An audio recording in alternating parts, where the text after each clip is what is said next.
the NRCC has. First of all, would you give a figure of how much money you're planning to do? Well, you really can't do that legally. I mean, there's a couple things we can do. We can make a direct cash contribution. We're doing that. And then there's something called coordinated expenditures that we sit down and work with the campaign on, and we'll have that discussion with Blaine and his campaign team. And then there's independent expenditures that frankly you only know about once they're actually made or made public. So I suspect we'll be pretty heavily involved here. We look at races all across the country. Again, we're lucky in this seat in that we've got a seat that's historically Republican in its voting. We've got a great candidate, one that's demonstrated he understands how to win campaigns. And finally, we're blessed to have my buddy Kenny Holship at the top of the ticket in Missouri, and obviously John McCain as well. We're going to be successful, we think, in the races above the congressional thing. That puts a good environment. So we take all that into account, but we certainly don't take it for granted. We don't intend to surrender the seat. And to follow up on that, this was a seat that Holsoff won with 61% of the vote last time. Wouldn't it be sort of a waste of the NRCC's resources to get involved in this type of race? When Kenny won it the first time, it was a pretty close and competitive race back in 1996. I don't think you can take what an incumbent did last time in an open seat situation, immediately assume that your candidate can do that again. This is an open seat, and again, we think we got a lot of advantages from the makeup of the district, the quality of the candidate we have, and the supporting cast in the other races around it.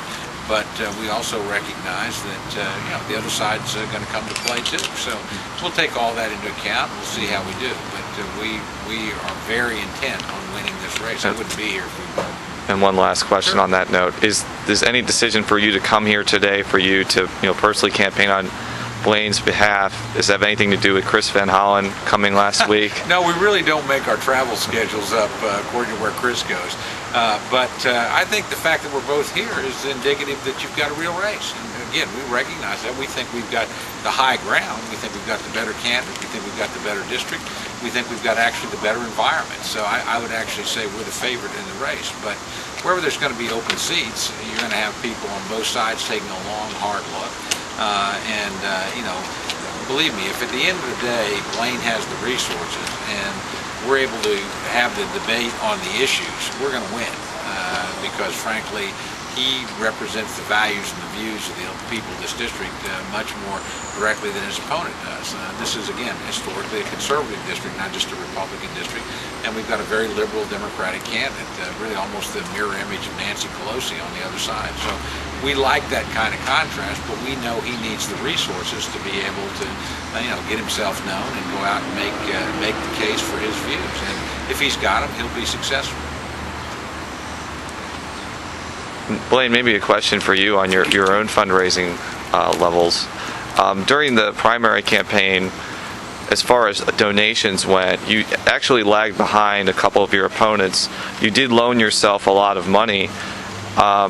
Compared to your Democratic opponent, she barely loaned herself any money, but actually raised more money than anybody. Are you going to be able to step up your fundraising efforts to compete with Representative Baker? Yeah, we're going to be very competitive in the race. I think you have to look at the dynamics of the race, though. I think that we had 4 aggressive candidates in our race where they only really had 2 in theirs, so they were cutting the pie up in 2 slices, and we were cutting the pie up in 4. Again, negativity in our race caused us to have to spend more than we had anticipated as well. When we had $150,000 to $175,000 dropped in by the Club for Growth, in order to offset that, we also had to ramp up our dollars spent to be able to stay competitive and not lose and not let the negativity get the best of us. So the dynamics of the race were completely different, so it's really difficult to compare them. Would you say you would put more of your personal money into the general election campaign?